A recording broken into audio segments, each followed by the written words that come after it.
Hey everyone, Mrs. Sheridan here. I am here to share with you how to check out the book Heroes for Mrs. Munnier, Mrs. Craven's class. So first you need to go to destinydiscover.com. This is your first time here in a while. It'll bring you to this screen where you have to put in some information. So first you put in Indiana. Then for this next line, you start typing in North, and North Gibson should pop up. And then the next thing is Princeton Community Middle School. You choose that, then you hit go. You shouldn't have to do that every time you go. All right, once you're here, you will see Hero is right here already at the very top, but you cannot check it out without being logged in. So in the upper right corner, click on Log In. It is going to be your last name, period, first name, and your ID is your password. Once you are logged in, you can now see there is a checkout button. Click that there. Simple as that. It is checked out to you. I will show you a couple of different tricks about how to use the e-reader in here. So to open it, you can either open it from here, or you can go to My Stuff and Checkouts, and you'll see it under there, and then you can open it.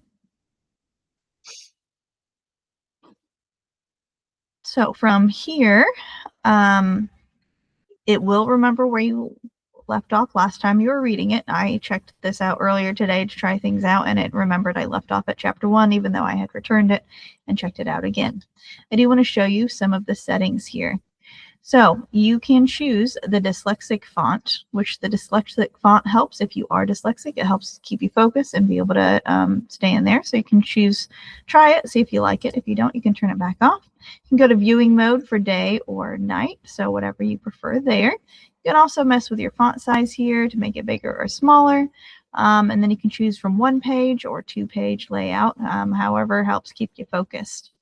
The audio speeds, that will be a computerized voice that you can use to play out loud. It's nothing like a narrator that is real.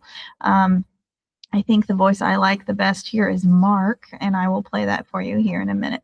And close. So if you hit play. Chapter 1. What is a hero? Can anyone tell me? MRS. Walker's voice hung in the air. It's funny because apparently it doesn't know that MRS stands for Mrs., but it does. Which, once again, if only it was a human, it would know. But that is nice. If you would like it to read it to you, you can. Also, if you double click on a word, it'll bring this up. You can highlight, you can add notes. You can also use define. So you've got a built-in dictionary right here. All you have to do is double click, and that is pretty handy. So yeah, that's the basics of what you can do here. You can close this out, come back to it later. It will remember where you left off. So yeah, that's the basics. Have a good day.